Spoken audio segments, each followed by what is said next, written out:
Vamos começar, professor, com a pergunta do Nabor. Ele alugou uma casa por R$650, mais seguro, IPTU e tudo mais, né? E ele falou que a casa está infestada de cupim. Ao reclamar para a imobiliária, falou que ele poderia trocar o forro da casa, né? Mas ele falou que tem 63 anos, não quer passar por todo esse transtorno. E ele quer saber quais são os direitos, se é ele mesmo que tem que trocar ou se é direito da imobiliária. Tá, vamos entender. Então, ele alugou a casa, é isso? Ele ainda não comprou? Não, alugou. Não é comprado, alugou. Alugou. Tá. Bom, existe sempre durante algum tempo uma discussão quanto à aplicabilidade ou não das normas do Código de Defesa do Consumidor nas relações locatícias. Só que neste caso, o que acontece? Por ser regulado por uma lei especial, a lei de locação, a Lei 8.245 de 91, as regras são as expressas da Lei de Locação e não do Código de Defesa do Consumidor. Ah, é? Então Exato. Não tem nada a ver, então? Nesse caso aí não. Por quê? Porque existe uma lei especial que regule. Somente você acaba tendo a aplicabilidade do Código de Defesa do Consumidor nas relações locatícias naquilo que a lei ela for omissa. Fora isso, as relações, elas são...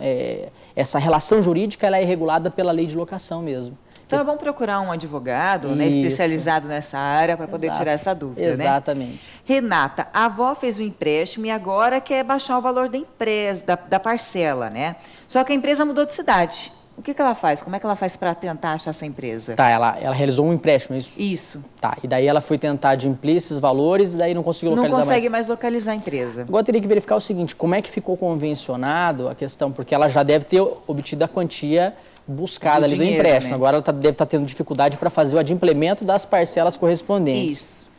Pois muito bem.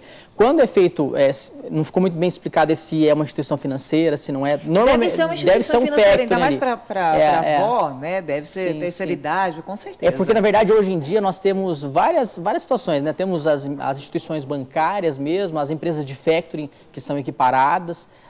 Junto ao Banco Central, e existem empresas, outras assim, que fazem concessões de crédito mediante desconto em folha de pagamento, de aposentados, tal. Teria que ver cada situação.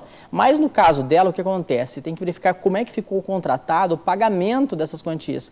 Porque, a princípio, pelo menos, o pagamento dessas parcelas do empréstimo, do chamado mútuo feneratício, é feito mediante pagamento em instituição bancária. Até o vencimento, normalmente em qualquer instituição. Aí tem que verificar da aposentadoria, é isso? Não, nesse caso aí sem desconto da aposentadoria. Tem que verificar se foi mediante empréstimo consignado, que aí seria descontado diretamente na folha de pagamento da avó, né? Isso. Mas como é que ela faz para encontrar essa empresa, doutor? Na verdade, eu teria que primeiro consultar um advogado para verificar onde que tem filiais, sucursais dessa instituição que concedeu o empréstimo, se não for possível fazer o pagamento diretamente numa instituição bancária, porque normalmente eles enviam boleto, algo do tipo, para que se façam os pagamentos. Na falta disso, ela pode fazer um chamado depósito em consignação em pagamento, que é uma forma de cumprimento das obrigações quando você não localiza o credor para receber. Pelo que eu entendi, doutor, eu não sei se é isso que o doutor entendeu também. Ela está conseguindo pagar, só que ela quer baixar o valor dessa parcela. Então a situação é diferente. É outra coisa. Ela está recebendo esse pagamento, só que ela queria baixar o valor dessa parcela. Tá, veja bem. Para verificar essa possibilidade, se tem possibilidade de baixa, de redução dessa parcela ou não, ela tem que levar o contrato dela para análise de um advogado para verificar se os juros praticados nesse contrato de empréstimo estão excedendo aos limites legais, aos limites... Porque vamos dizer assim, o que acontece hoje de maneira assim, majoritária na jurisprudência dos tribunais, sobretudo aqui do Paraná. Quando os juros cobrados no contrato de financiamento eles superam a média de mercado, os juízes têm reduzido. Os tribunais têm reduzido esses juros. Tem que ver se esses juros eles excedem a média de mercado. Então a Renata pode procurar um contrato, advogado, para poder tirar essas dúvidas, né? Para poder verificar o quanto ela está pagando, quanto ela obteve de empréstimo. E até ele ajudar nessa localização dessa empresa, né? Exatamente. Tá certo. O Paulo comprou um notebook, já foi 4 vezes para assistência técnica, não tem nem 1 ano de uso e ainda não conseguiram sanar o problema. O que ele faz? Tem como ter o dinheiro de volta? Existe um dispositivo no Código de Defesa do Consumidor que aponta quanto às providências a cargo do fornecedor quando houver vício de qualidade ou de quantidade, que me parece que é o caso. Então, o que acontece? Ele tem 3 alternativas à sua escolha. Uma vez que ele já mandou o equipamento 4 vezes para assistência e nunca se resolve, ele tem 3 oportunidades. Na verdade, ele tem 3 oportunidades que, pelo visto, já foram tentadas, aliás. Pois já está. A primeira alternativa a cargo, a escolha do consumidor seria o quê?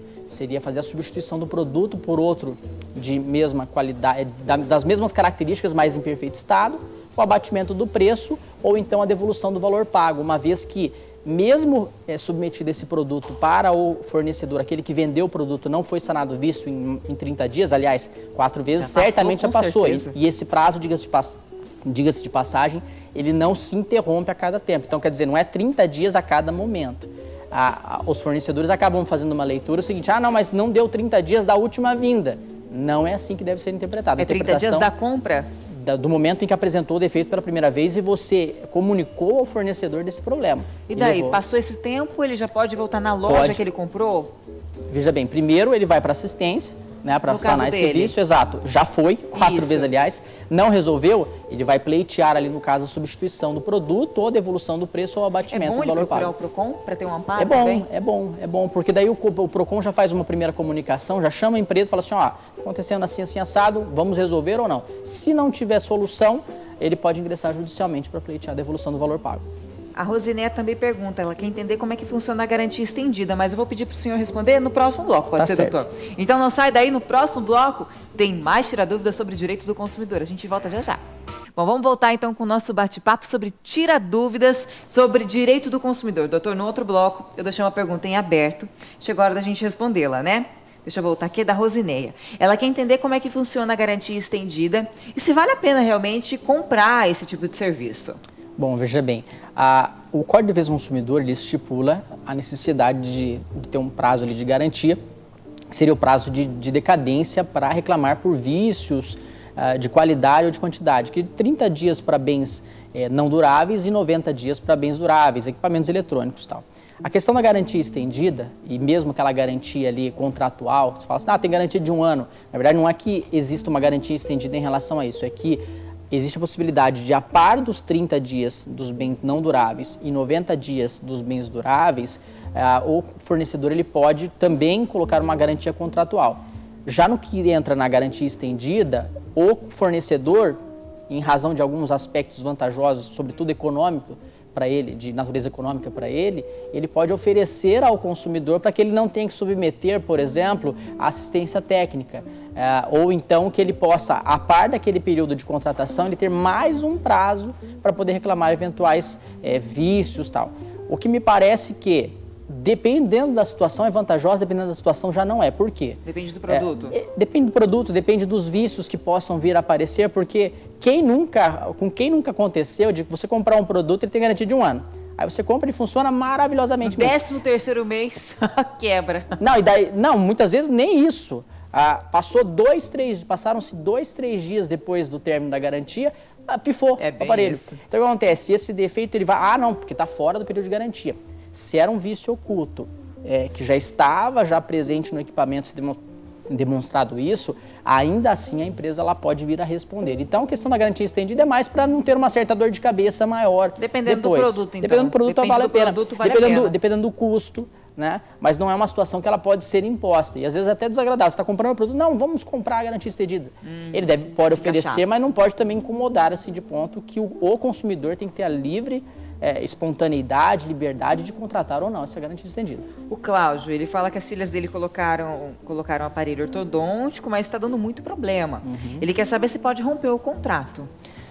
Temos que verificar especificamente no caso dele quais são esses problemas que estão surgindo constantemente. Defeito em razão de mau uso, como dizer assim, do mastigar produto, alimentos que são duros demais, não observância dos cuidados que são recomendados pelos ortodontistas. Tem que verificar a situação adequada ali. Ele tem que conversar com um advogado, passar para ele o que está acontecendo efetivamente, com alguns detalhes. Está sendo comido alimentos duros demais, ou está estragando. Tem que ver qual que é a origem, né? Tem que ver essa questão para ver se o aparelho ortodôntico e os serviços prestados têm defeito, tem vício ou não, para daí só a partir de então ele poder romper o contrato. Bom, vou fazer a pergunta da Damares que ela colocou pelo Facebook. Ela comprou em um site 2 bermudas. Depois de um tempo recebeu um e-mail dizendo que não tinha mais as bermudas no estoque, mas que ela ia receber ou o dinheiro de volta ou um cheque presente no valor da compra das bermudas. Tá. Só que ela fala que ela não quer o dinheiro, ela quer o produto. O que ela pode fazer? Então, veja bem, se não foi comercializado mais o produto, se não foi fabricado, está numa situação que está alheia à vontade do fornecedor. Se ele não mais fabrica, é a mesma coisa você vai comprar uma TV, vai comprar um veículo que já está fora de fabricação. Não tem como o fornecedor fazer mágica. Então, acontece, só tem que se tomar o seguinte cuidado: se existia o produto à época, e mesmo assim existe uma recusa demonstrando que o fornecedor que está se recusando a entregar o produto, ela pode forçá-lo judicialmente a entregar o produto. Se ele tiver elementos para dizer o seguinte: ó, eu não tenho mais como entregar aquele produto, porque ele não existe, nós não fabricamos mais. Ele está até oferecendo dinheiro de volta, né? E é uma regra que vem até do próprio direito civil, e nós trazemos para o direito do consumidor. Quando a obrigação não pode ser satisfeita com a entrega do produto propriamente dito, ela pode se converter em perdas e danos. Então, daí ela pode receber o valor, valor equivalente, sim.